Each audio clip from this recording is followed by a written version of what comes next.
జగన్ గారి పరిపాలన ఎలా ఉందన్న? పరిపాలన అంటే లైక్ ఏ కాంటెక్స్లో చెప్తారు? పరిపాలన అంటే ఓవరాల్గా 5 సంవత్సరాలు డెవలప్మెంట్ ఎట్లా ఉంది, సంక్షేమం ఎట్లా ఉంది, ఎలా అనిపిస్తుంది? డెవలప్మెంట్ బాగుంది బ్రో. మా హోల్ డెవలప్మెంట్ కన్నా అంటే అమరావతి రాజధానిని ఆపేసారు కదా మధ్యలో, ఇప్పుడు వైజాగ్ అంటున్నారు. అంతకుముందు 3 అన్నారు బ్రో. అంతకుముందు 3 అన్నారు క్యాపిటల్ స్టేట్ అని చెప్పి. అవును, ఇప్పుడు ఎట్లా అనిపిస్తుంది? అమరావతి ఉంటే బెటరా, వైజాగ్ ఉంటే 3 క్యాపిటల్స్ ఉంటే బెటర్? క్యాపిటల్ ఉంటే బాగుంటుంది అనిపిస్తుంది. ఏ క్యాపిటల్ ఉంటే బాగుంటుంది అనిపిస్తుంది? అది క్యాపిటల్ ఏది వాళ్ళు డిసైడ్ చేస్తారో బట్టి బాగుంటుంది. అంటే 5 సంవత్సరాల్లో ఇంకా డిసైడ్ చేయలేకపోయారు జగన్ గారు. బ్రో ఇప్పుడు ఆబ్వియస్గా మనం ఒక ఫోన్ కొనుక్కోవాలంటేనే 100 ఫీచర్స్ ఉన్నాయా లేదా చూస్తాం. మనం ఒక ఫోన్ వాడడంలోనే మనం ఇంత ఫ్యూచర్ ఎట్లుంది అని చెప్పేసి, ఫీచర్స్ ఎట్లున్నాయి, మనకు భవిష్యత్తులో ఎట్లా ఉపయోగపడుతుంది అని చూస్తాం. కాబట్టి డెవలప్మెంట్కి కూడా లైక్ ఇప్పుడు ఏ ప్లేస్ ఉంటే ఆంధ్ర మొత్తానికి బాగుంటుంది, ఎక్కడ డెవలప్మెంట్ చేస్తే అందరికీ ఉపయోగపడుతుంది. ఇప్పుడు వైజాగ్ డెవలప్మెంట్ అన్నప్పుడు ఇప్పుడు చిత్తూరు జిల్లా లాస్ట్ ఉంది. క్యాపిటల్కి పోవాలనుకున్న వాళ్ళు ఇప్పుడు 1 నైట్ అంతా దూరం అవుతుంది కదా, దానివల్ల ఏ దగ్గర ఉంటుందో. అంటే పోలవరం కూడా 75% చంద్రబాబు నాయుడు గారు కంప్లీట్ చేస్తే కనీసం 1% కూడా జగన్ గారు కంప్లీట్ చేయలేకపోయారని అంటున్నారు.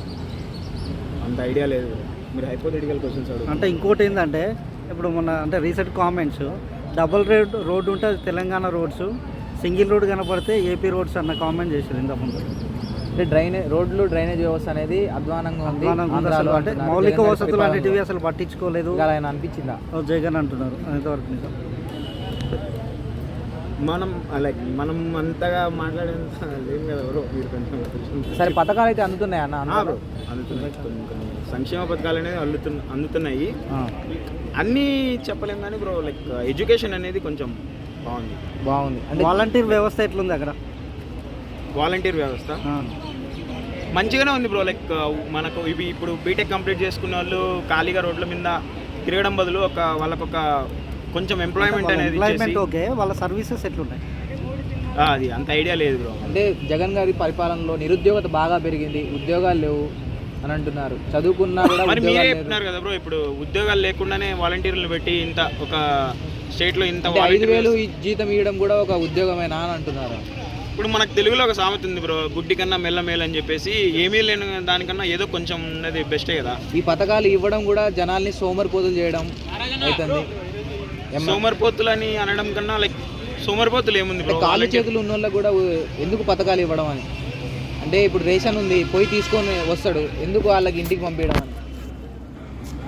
అది మనం ఎట్లా చెప్తాం. అంటే ఇంకోటి ఏంటంటే అవతల ఆపోజిట్ కూడా ఇప్పుడు అన్ని ఉచితాలు జగన్ ఇస్తుండ అంటున్నారు. ఆ చంద్రబాబు కూడా దానికంటే మించిన పథకాలు ప్రకటిస్తున్నాడు, హామీలు ఇస్తున్నాడు. దాని మీద మీ కామెంట్ అంటే ఇప్పుడు ఆబ్వియస్గా మీరు ఉచిత పథకాలు అంటారు, రేషన్ గురించి మాట్లాడుతున్నప్పుడు రేషన్ అనే కాదు, అమ్మఒడి ఉన్నది, ఇంకా కొన్ని పథకాలు కూడా ఉన్నాయి. అమ్మఒడి అంటారా? అమ్మఒడి 15,000 ఇస్తున్నారు స్టూడెంట్స్కి, ప్లస్ చిరు వ్యాపారులకు కూడా. సరే, టీడీపీ జనసేన పొత్తు ఎలా ఉందన్న? పొత్తు చేసుకోవడం అనేది లైక్ ఎప్పుడైనా కూడా కాంపిటీషన్ అనేది హెల్తీగా ఉండాలి బ్రో. ఆయన చెప్పినట్టు ఇప్పుడు గెలుస్తుందో గెలవదో పక్కన పెడితే మేము 175కి 175 సీట్స్ తెస్తామని వాళ్ళు హామీ ఇస్తున్నారు కదా. సో ఇప్పుడు 175కి 175 సీట్స్ తెస్తామని చెప్పేసి వాళ్ళంతా హామీ ఇస్తున్నప్పుడు అవతల అపోజిషన్ గట్టిగా ఉండాలన్నప్పుడు 2 పార్టీలు కలిస్తేనే లైక్ మెర్జ్ అయితేనే కదా కొంచెం కాంపిటీషన్ అనేది ఎక్కువ ఉంటుంది. తర్వాత ఇప్పుడు ఆబ్వియస్గా బ్రో ఒక మాట చెప్పుకున్నామంటే, ఇప్పుడు నీకు పిల్లలు ఉన్నారు, మీ అన్నగారికి పిల్లలు ఉన్నారు, నువ్వు ఎవరికి ఎక్కువ ప్రిఫరెన్స్ ఇస్తావు? మీ పిల్లలకే ఎక్కువ ఇస్తావు కదా. ఇప్పుడు చంద్రబాబు నాయుడు కూడా పిల్లలు ఉన్నారు, ఎప్పుడైనా కూడా వాళ్ళ లెగసీ వాళ్ళు కంటిన్యూ చేసుకోవాలని చూస్తారు, కానీ పక్కన వాళ్ళని బాగుపరచాలని చూస్తారు. కానీ పవన్ కళ్యాణ్ సీఎం కావాలని చూసుకుంటా ఓటేస్తారు కదా అన్న. మరి ఓట్లు వేస్తారు అని చెప్తే ఓట్లు వెయ్యాలి బ్రో. ఎందుకంటే ఇప్పుడు మీరు చెప్పినట్టు యువత సోమరిపోతులు చేస్తున్నారని ఇందాక మీరు పాయింట్ మాట్లాడినప్పుడు, యువత సోమరిపోతు కాకూడదని చెప్పేసి అంటే ఇంకొంచెం బెటర్ ఎంప్లాయ్మెంట్ రావచ్చేమో ఒకవేళ వేరే పార్టీలుగా చంద్రబాబు